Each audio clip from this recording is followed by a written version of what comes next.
Warm welcome to everyone, and thank you for joining us on TVC News Politics on Sunday. We apologize for starting a few minutes behind schedule. We are live from our studio here in Abuja, the federal capital. I am Femi Akonde. Several speculations and insinuations have emerged along with projected outcomes following the reported meeting between President Bola Tinubu and suspended Governor of Rivers State, Siminalayi Fubara. Can this meeting pave the way for peace in the politically troubled Rivers State, or has the state of emergency imposed by President Bola Tinubu yielded any results? However, Minister of the Federal Capital Territory, Nyesom Wike, believes that peace requires sincere involvement from all critical stakeholders, including members of the National Assembly and indeed the State Assembly in Rivers State. But according to him, the declaration of emergency rule helped avert potential calamities. Meanwhile, former Niger Delta freedom fighter and chairman of Tantita Security Service Government Ekpemu Polo, popularly known as Tom Polo, offers a different perspective on the crisis. In a recorded interview, he asserted that Governor Siminalayi Fubara will be reinstated soon, potentially cutting short the 6-month emergency rule. Let's hear him. I may likely have problem with my brother Paul, who you can refer to as my boy. The problem between Wike and Fubara is boy and oga. And there is no way. Our president is one person who has been protecting democracy. So there is no way he will truncate it. Maybe in another few days I will be leaving for Abuja. We are doing everything, including Mr. President and Wike. Fubara is coming back as the duly elected governor of Rivers State. Government Ekpemu Polo, Tom Polo there. Well, joining me on the program is a political analyst who has been consistent in her views and analysis of the situation in Rivers State. She is Obi Obiarukwe Undukwe of the Citizens Quest for Truth Initiative. Thank you for joining us on the program, ma'am. Yes, you listened to Government Ekpemu Polo, aka Tom Polo there, declaring that similarly Fubara will soon be reinstated. That means cutting short the 6-month emergency rule. Does he know something that we all don't know?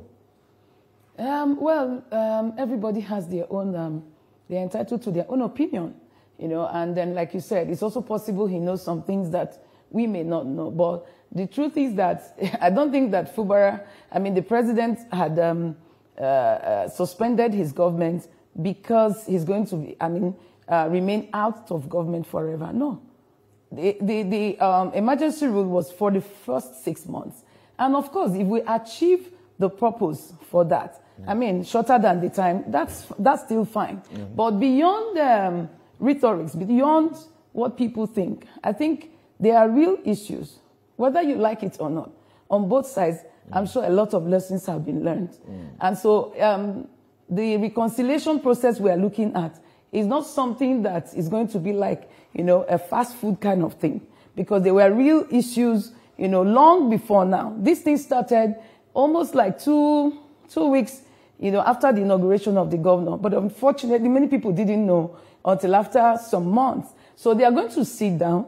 There are stakeholders, there are other people involved, both with on both sides of the divide, and those who are also, on their own, who are not taking any sides. So they'll definitely have to meet. Are there people who have not taken sides? And it's not just about the politics. Yeah. It's also about the state, the fate of the state, the economy of the state, and going forward.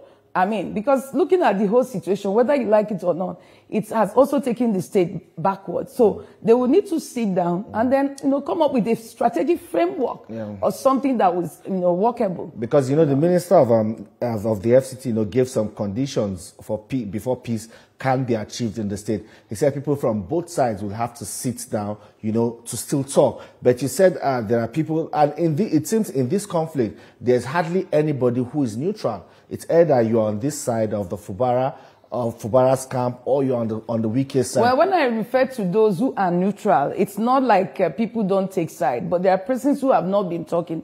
They are also stakeholders. We are talking about even the professionals. We're talking about, well, because we're talking about the state, the economy of the state. So there are people, investors, who may not have also taken sides. So it's going to involve everyone. So like you said, Wike had said, I mean, it's not about two of us alone. You know, we have the lawmakers, you know, because emphasis has been on Fubara, just like Tompolo said. It's not only Fubara. We're talking about the deputy governor. We're also talking about the lawmakers, the whole assembly. Because a government cannot be complete without the legislature. So if you say Fubara is coming back, I mean, without these other persons, then that means it's just all about Fubara. So I think that's where Wike is actually coming from, that we need everybody, you know, to come, and then let's know what the issues are and see how we can resolve them. He has met with President Bola Tinubu. We've seen that and reported in the news. Some people say, well, an agreement was reached in that meeting. We do not know the details of that meeting because it happened behind closed doors. But what we know for a fact is that he has met with President Bola Tinubu. But how significant is this meeting, or was that meeting? And has there been any move by Fubara and his group, maybe to meet with Nyesom Wike, or maybe Nyesom Wike and his group to meet with Fubara to have this talk in the interest of Rivers State? Well, the meeting with the president, like you said, we don't know the details. You know, some persons said, but I know that the report we got said there were concessions. Fubara was ready to make some concessions, which we don't know the details of the concessions. It was just between him and the president, maybe with one or two other stakeholders present. But what people do not know is that even before Fubara embarked on that journey to UK, he had met with Wike. We are in Rivers State? At Wike's residence in Abuja. Yeah, he met with Wike on I think that was on Good Friday, the day he had the media chat. You know, he met with Wike and they spoke. And the same thing Wike said in public was what he said from the information some of us gathered. You know, he also told him, it's not about me alone. You're going to bring some stakeholders, the ones on your side. I'm also going to bring the lawmakers and bring other stakeholders, you know, you know how we formed this thing. You know how we sat and decided that you'll be governor and this person will be speaker and all that. So we're going to bring everybody and they will talk. Of course, Fubara assented to that. And so you're telling us authoritatively that similar Fubara, the suspended governor of Rivers State, has met with Nyesom Wike. Yeah, it wasn't in the news because, well, I think he didn't want that press thing. And of course, Wike also allowed that. And then after the meeting, that same day, he left for the UK. So when the news and the pictures of his meeting with the president broke out, that was the one that actually was trending. This other one didn't trend because I think somehow they didn't want the press, you know, to be part of it. But we always have a way of, you know, getting our own information. I mean, there's nothing that is actually hidden, even if you hide it not for too long. And for those of us who have been preaching peace, I've been here on several occasions and I've been consistent about the fact that it's a political solution. You know, no amount of grandstanding will help anybody. You know, some person said, no, it's constitutional, people, they should go to court. The court spoke, the Supreme Court spoke, yet the problem continued until the president intervened. Like Tompolo said, you know, it was to just, Wike said, it was just to probably avert a worse situation. Okay. Maybe he would have been impeached and maybe he would have been long gone. So I think the president stepping in at that time was also good. So if they shorten the period of the emergency rule, better for everyone. So do you see a likelihood that this emergency rule might be shortened? And you also said something that it was reported that Fubara made some concessions. Some people say one of those concessions includes dumping the People's Democratic Party and joining the APC. Is that possible in Rivers State that is traditionally a PDP state? Yeah, yes. Because they say if he makes that move, he will then lose his support at the grassroots. If he makes what move to APC, yes, and he will move... Well, I don't know, because one thing I know is that sometimes, depending on who is involved, who the governor is or the leader is, it depends on your popularity. If you're popular, irrespective of the party you move to, your supporters will move. Well, we also got that report that there's this arrangement for him to move to APC. It's not official yet. I didn't also get that from my sources, you know. But if it is true and he's going to the APC, well, if he loses a chunk of his supporters, don't forget there are still people within the APC too. APC is also very much on ground, you know, in Rivers State. So that will probably build up. But again, before you make such concessions, you must, you know, do your proper calculations. Like I said earlier, you remember the first time I came here and I said to you, Fubara has not been in the business of politics. So he needed to learn the ropes. He needed some guidance. He needed some people to, you know, teach him the way to go, to be able to handle this kind of crisis. He's learning the hard way. Yeah, but of course, if you don't learn well, if you don't want to be taught, you will learn the hard way. And when you learn the hard way, you'll be forced to even, make concessions that may not also be, in your favor and convenient for you. But of course, you are vulnerable at that time, so you have to, you know. But the important thing is it going to bring the peace? Is it going to help to move the state forward? We're not talking about 2027 yet in Rivers State. We are talking about development and getting the agenda, what they had for the state. They had a blueprint, the consolidation of the New Rivers vision, and then we've not seen much of that, even though part of the, some of the projects that were initiated by Wike, he's still on them. But we need to get something better. Rivers State was actually competing with Lagos before now. Was following Lagos.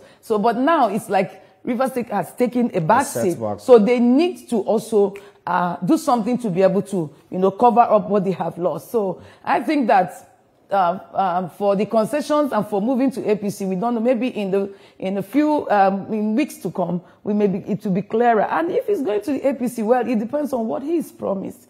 It's also possible that maybe if you come to APC, we'll help you to whatever. Since I don't know. I don't want to say that because it's not official yet.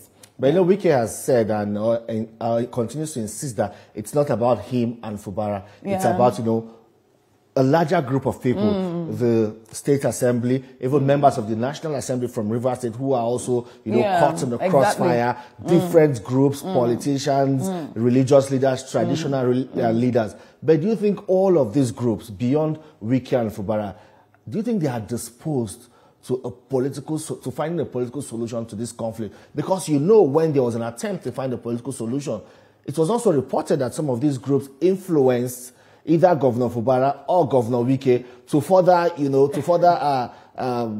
exacerbate, you know, this crisis. Okay, let me tell you something. It's a game of, it's like a rat race.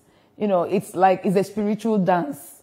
You know, once beaten, they say twice shy. Indeed. You know, they've had, first of all, there were some agreements reached before these people became whatever, governor, assembly, and all that. This is what we're going to do as a party. And then suddenly, some persons began to shift. You know, the blame was to the governor that he didn't want to keep to the terms. You know, he wanted to take over the structure and probably do things in his own way and all that. And then the president stepped in and tried to reconcile. And then he agreed to, you know, the peace deal. And then some weeks later, he backed out and said, no, he wasn't going to, it was just to give them a float in some kind of maybe fulfilling all righteousness and all that. You know, so it's not going to be very easy, even if he comes back to Mr. President or even to the Wike group to say, okay, I'm going to do all of this. You signed a peace resolution before the president, before Dr. Peter Odili, before Wike, before other major stakeholders. And then you reneged on that shortly after, and then began to sing a different song, you know. So even now you come back to say, oh, okay, I'm going to do this because probably you are vulnerable, you are desperate to get back.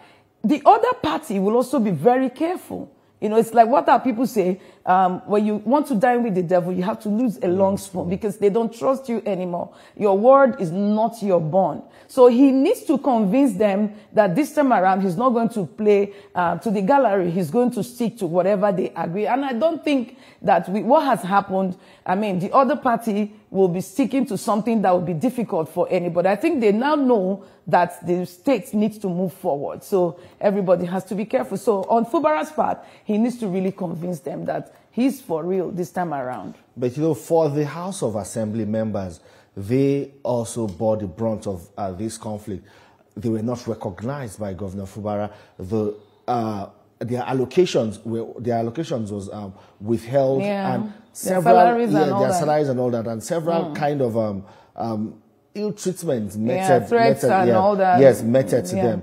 How can they be placated? because there are also concerns that, well, when the state of emergency is ended and they are all reinstated, they might as well continue with the impeachment move, which is constitutional. Well, there's nothing wrong with that if they decide to continue. But you see, we are going to look at the bigger picture.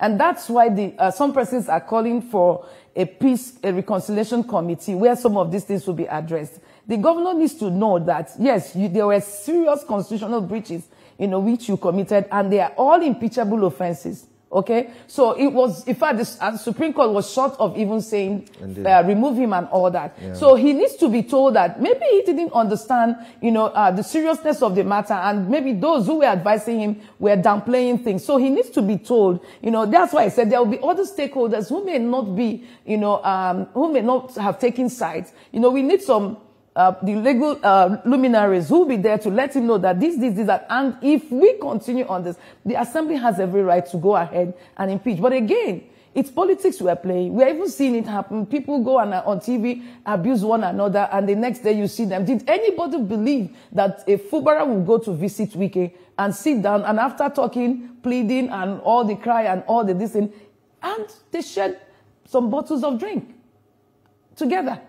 Many people will say it will never happen. Some persons are still saying it didn't happen. And then it now brings the question, where does that leave, interest groups, those that have come out to criticize Wike, those that have come out to criticize Fubara, those that have insisted or continue to pile pressure on Fubara not to respect that peace accord. The elders in Rivers State who were on Fubara's side, those who were on Wike's side, where does this leave all of them? But let me also tell you, that's why I said on one of my TV outings, I said, we are actually medicine interlopers, because we were not even part of this group when they decided, when they agreed. Very many of the people who jumped into this matter were not part of it. In fact, somebody said, oh, Fubara shouldn't sign this, Fubara shouldn't do this. They're not even politicians. That's number one.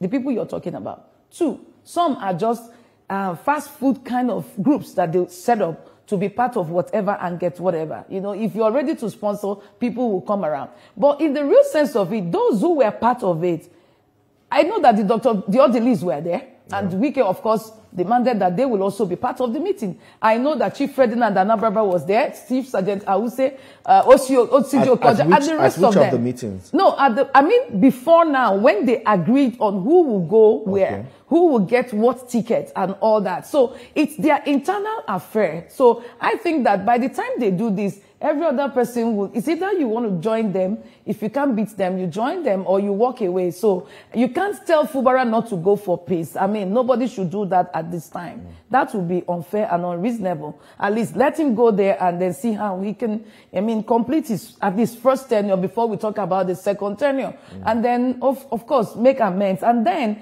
for the assembly, you talked about their remunerations and all that. Of course, it's possible they will be paid whatever allowances and all that were allocations that were withheld. The law may declare that the government shouldn't do that, so they will be those will be released to them. And of course, these things have a way of also calming down people. And like I said, it's all politics. There are no permanent enemies, no permanent friends, but permanent interests. So once your interest is protected, I think it's all business as usual. So no permanent interest. And people are wondering how, these two men were even able to see eye to eye. And they are beginning to even maybe ask some questions or begin to imagine who brokered this meeting between Nyesom Wike and Fubara, and who also brokered the meeting between. Well, I heard it was at his instance that he asked to see President Bola Tinubu. But of course, he didn't go alone. Okay, to meet Wike or to meet President Both. Tinubu? He didn't go alone to see the president, and he didn't also go alone to meet with Wike. Okay, he went with the governor of Ebonyi State was there.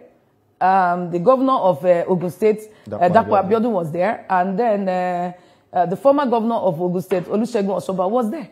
They took him to Wike's house. And when he got in there, he walked straight to Wike's living room, because that's a house that he's used to, he's familiar with. It's a familiar terrain. So that's the truth of the matter. So those who ought to have known, some even doubted, the very close persons were saying it didn't happen because he didn't even carry them along. There are times when you are, in crisis, you just tell yourself, look, I need to do this. So now, but the funny thing is that the people that took him for that meeting are all APC people. There was no PDP there. So probably that's the reason why that rumor came that he's going to defect to the APC. We don't know. But again, for now, Wike is still a member of the PDP. He's not joined the APC yet, even though he's working in an APC government. But the people who took him there are APC leaders. So would you say his party, the People's Democratic Party, failed him? Did they really fail him? I think that he just decided to walk away. Maybe he's also not comfortable with what's going on with the party. You see the party is also in crisis. You see Okowa that, was a running mate to Atiku in the last election has just defected. The Delta governor has defected. So there comes a time in a man's life when you make some calculations without even asking the next person. Even when your wife asks you, you just tell your wife, well, I had to take that decision, so you just follow me. So anyone who wants to follow him will follow him, and anyone who doesn't want to follow him.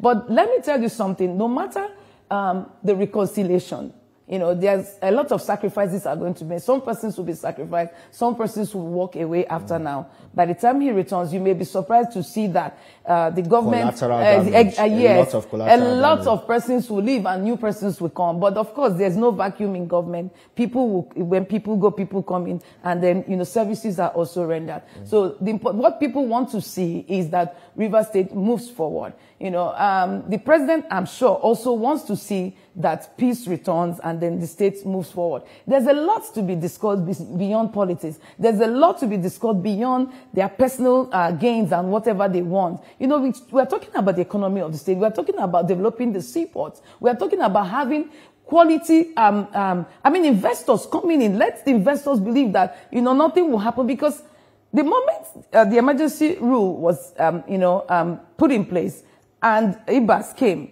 and then had to stand down every democratic process, even for contracts and all that, and what do you call it?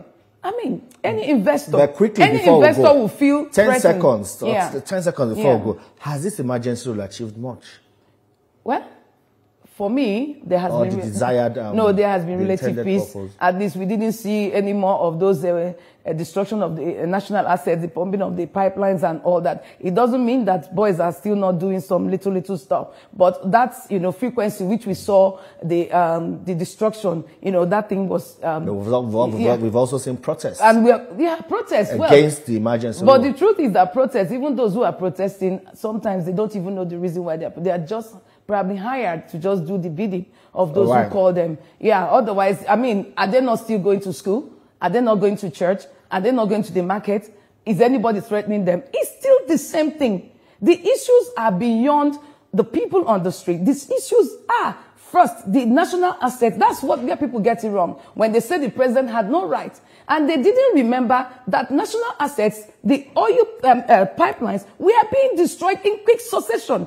Who knows what would have happened? I'm sure even Tantita was also worried about what happened within that period. So I think the president had achieved that. And if the emergency rule has to end, now that we have relative peace and all that, so be it. It might also be fragile peace anyway, like somebody said. But the important thing is that it is better than what we saw at all right then. Obiarukwe Undukwe, founder of Citizens Quest for Truth Initiative. Thank you so much for your insights on this matter, especially when it comes to Rivers State. I must appreciate your time on the program. Well, that's all on this episode of TVC News Politics on Sunday. We're glad you could be part of it. You can see this episode again on TVC News YouTube channel. Thank you very much for watching. See you next time.